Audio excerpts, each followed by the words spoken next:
Hello and welcome back! Another month has passed and looking out the window, things are definitely starting to happen in the garden. This video should give you an idea of what you should be focusing on in April.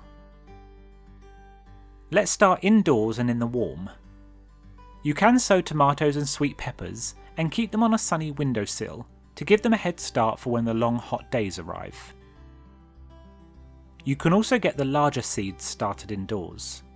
These would be cucumbers, pumpkin, courgette or zucchini, aubergine and squash. Fill a cell tray with compost, sow the seed on the surface and then cover with a little more compost.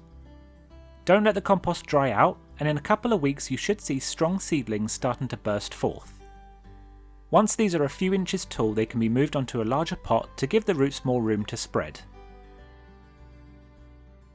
You can now start sowing directly outdoors too, and your options are broken down into three main groups. Onions, garlic and shallots can all go in the ground. Make a hole the same depth as the bulb and plant with the pointy end pointing up. Give them a good water, and I recommend planting a handful every couple of weeks rather than the whole packet in one go.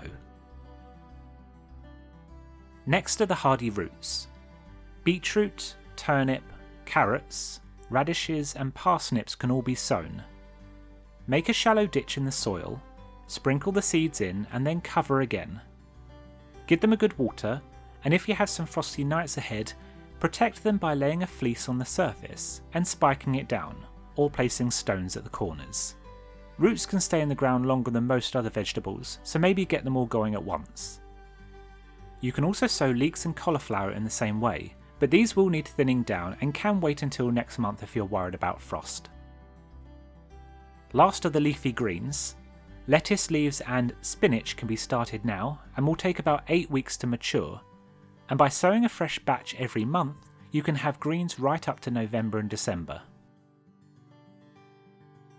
Continue to harvest your lettuce, kale, Swiss chard and spinach leaves to keep the plant neat and productive.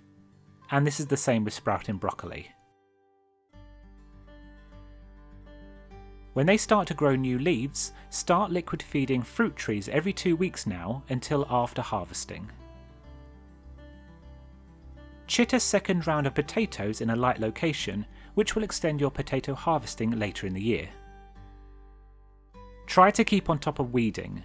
I know it's boring and you'd rather be doing anything else, but it gives you a chance to check on your crops, and it's easier when you catch them when they're small. If you've got flowers growing from seed, check the roots to see if they need to be moved on to a larger pot. Open doors, vents or cold frames on hot days, and there may be some. And if you have anything on the windowsills which need to be going in the ground soon, move them outside on nicer days so they get an energy boost and some movement from a breeze. And that's April. I know it's tempting, but try not to rush to get everything in the ground right away.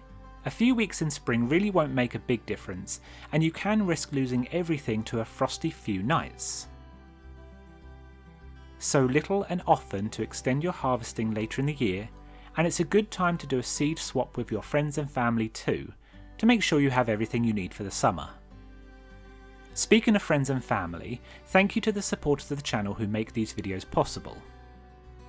Do subscribe if you enjoyed this, and there's a link in the description if you're interested in joining the community.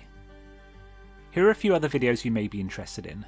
Thank you for watching, have a great April, and happy growing.